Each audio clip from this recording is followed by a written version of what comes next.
గాలని ప్రతి ఒక్కరూ ఓటు హక్కును వినియోగించుకోవాలని జై భారత్ నేషనల్ పార్టీ అధ్యక్షుడు వివి లక్ష్మీనారాయణ అన్నారు. పార్టీని చూసి కాకుండా వ్యక్తిని బట్టి ఓటు వేయాలని అభిప్రాయపడ్డారు. తాము గెలిస్తే విభజన ఆంధ్రప్రదేశ్కు ఖచ్చితంగా ప్రత్యేక హోదా తీసుకురావడంతో పాటు అభివృద్ధి చేసి చూపిస్తామంటున్న వివి లక్ష్మీనారాయణతో మా ప్రతినిధి కిరణ్ ఫేస్ టు ఫేస్. సార్వత్రిక ఎన్నికల సమయం పూర్తిగా వస్తుంది. ముఖ్యంగా మరో 3 రోజుల్లో ఎన్నికలకు సన్నద్ధమవుతున్న పరిస్థితి ఈరోజు ఆంధ్రప్రదేశ్లో మనం చూసుకున్నట్టయితే అన్ని రాజకీయ పార్టీలన్నీ కూడా పెద్ద ఎత్తున ప్రచారాన్ని ముమ్మరం సాగిస్తున్నాయి. ఈ నేపథ్యంలో ఈరోజు దేశవ్యాప్తంగా ఒక బ్రాండ్ అంబాసిడర్ వివి లక్ష్మీనారాయణ గారంటే జేడి లక్ష్మీనారాయణగా అందరికీ సుపరిచితులు. అయితే ఈరోజు ఆయన రాష్ట్రంలో ఒక మార్పు రావాలి, అవినీతి పాలన అంతమొందాలి అనేటువంటి ప్రధానమైనటువంటి ఎజెండాతోటి ఈరోజు జై భారత్ నేషనల్ పార్టీ అని స్థాపించి ఆయన ఎన్నికల ప్రచారం నిర్వహించడం, మరోవైపు విశాఖ ఉత్తరం నుంచి కంటెస్ట్ చేయడం కూడా జరుగుతుంది. ఈరోజు ఆయన విశాఖ ఉత్తర నియోజకవర్గమైనటువంటి తాడిచెట్లపాలెం పరిధిలో పెద్ద ఎత్తున ప్రచారాన్ని సాగిస్తున్నారు. ఆయన అడిగి మరింత సమాచారం తెలుసుకుందాం. సార్ చెప్పండి, ఎలా ఉంది మీ ప్రచారంలో? పర్టికులర్గా నార్త్లో ఎటువంటి సమస్యలను మీరు ఈ నెల రోజులు బట్టి క్యాంపెయినింగ్ చేసిన నేపథ్యంలో ఐడెంటిఫై చేశారు, ఎలా పరిష్కరించాలని అనుకుంటున్నారు? తాటిచెట్లపాలెం పరిసరంలో ఈరోజు ప్రచారం చేస్తున్నాను. నా మోడ్ ఆఫ్ ప్రచారం ఇంటింటికి వెళ్ళడం, వీలైన ఇళ్ళు కవర్ చేసే ప్రయత్నం చేస్తున్నాను. అందులో భాగంగా ఈరోజు ఇక్కడికి రావడం జరిగింది. ఈ ప్రాంతంలో సుమారుగా 34 అంశాలు మేము పరిశీలించాం. దానికి సంబంధించి ఒక మేనిఫెస్టో కూడా రిలీజ్ చేశాను. నేను 100 రూపాయల స్టాంప్ పేపర్ మీద రిలీజ్ చేశాను. ఈ 5 సంవత్సరాల్లో ఈ విషయాలన్నీ కూడా నేను పరిష్కరిస్తాను. మొదటి సమస్య వచ్చేసి యువతరంలో ముఖ్యంగా డ్రగ్స్, గంజాయి చాలా ఎక్కువైపోయాయి. దాని మీద ఉక్కుపాదం మోపుతామన్నాం. తర్వాత ప్రతి ఇంటిలో కూడా ఆడవాళ్ళు ఏదో ఒకటి సంపాదన ఉండాలి. అందుకోసం 10 నుంచి 15 వేల సంపాదన వచ్చేటట్టు చిన్న చిన్న పరిశ్రమలు, కుటీర పరిశ్రమలు, తర్వాత వచ్చేసి వాళ్ళకు రుణాలు అందడం, ఇది ముఖ్యంగా పెట్టుకున్నాం. మూడవది మహిళల కోసం ఒక అప్లికేషన్ యాప్ తయారు చేసి వాళ్ళకు ఏదైనా సహాయం కానీ ఏదైనా ఎమర్జెన్సీలో రావాలంటే ఆ సహాయం.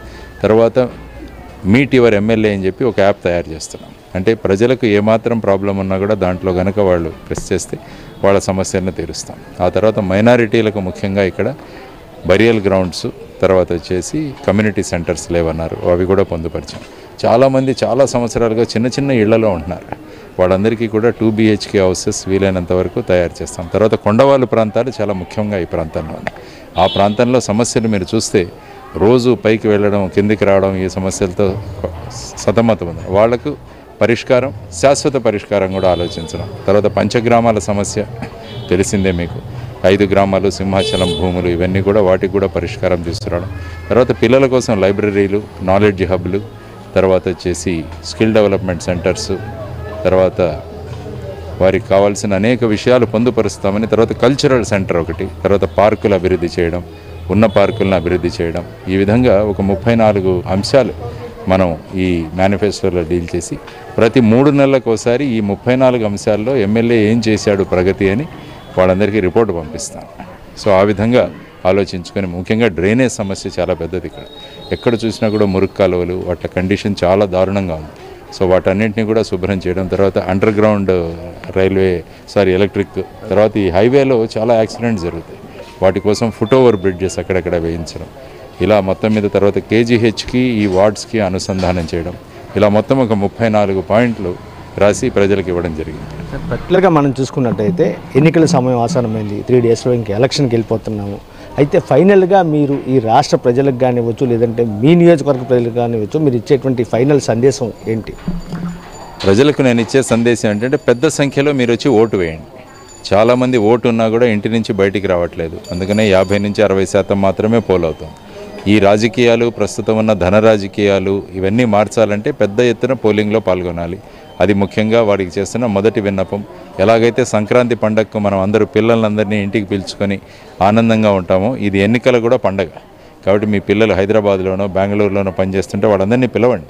లేకుంటే వాళ్ళ ఓటు వినియోగించుకోలేరు. ఆ ఓటు వేయకపోవడం వల్ల ధన రాజకీయాలు, పెట్టుబడి రాజకీయాలు, వీటిలకు ప్రాధాన్యత లభిస్తుంది. కాబట్టి నెంబర్ 1 వచ్చేసి ఓటు వేయడం. నెంబర్ 2 వచ్చేసి ఎవరికి ఓటు వేస్తున్నామన్నది కూడా చాలా ముఖ్యం. చాలామంది ప్రజలు పార్టీలకు ఓటు వేస్తుంటారు. పార్టీలకు ఓటు వేయడం వల్ల ఏమీ రాదు. ఎవరైతే వ్యక్తి నిలబడి ఉన్నాడో ఆ వ్యక్తి మీ పనులు చేసి రాష్ట్రాన్ని అభివృద్ధి చేయగలడు, మన ప్రాంతం అభివృద్ధి చేయగలరు అనుకున్న వాళ్ళకే ఓటు వేయండి అని నేను ప్రజలకు చెబుతాను. తర్వాత మూడవ విషయం, ఎలక్ట్రానిక్ ఓటింగ్ మెషిన్స్ల గురించి చాలామందికి అనుభవం ఉండదు. Thank you. ఇది ప్రస్తుతం మనం చూసుకున్నట్టయితే జై భారత్ నేషనల్ పార్టీ వివి లక్ష్మీనారాయణ గారు ఖచ్చితంగా ఏదైతే రాజకీయ పార్టీలను కాకుండా వ్యక్తుల యొక్క సన్నద్ధతను బట్టి ఈరోజు ఓటు వేయాలని చెప్పి ప్రతి ఒక్కరూ కూడా ఓటు హక్కును సద్వినియోగపరుచుకోవాలని చెప్పి కేవలం ఈరోజు 50 నుంచి 60% మాత్రమే ఓటింగ్ జరుగుతుందని చెప్పి దాన్ని మరింత పెంచితే తప్ప రాష్ట్రంలో మార్పు రాదని చెప్పి తాము అధికారంలోకి వస్తే ఏదైతే ప్రజా సంక్షేమ కార్యక్రమాలు ఖచ్చితంగా చేపడతామని చెప్పి లక్ష్మీనారాయణ చెప్తున్న పరిస్థితి. కెమెరామెన్ సన్నీతో కిరణ్ కుమార్, 99 టీవీ వైజాగ్. పటిష్ట పోలీస్ బందోబస్తులో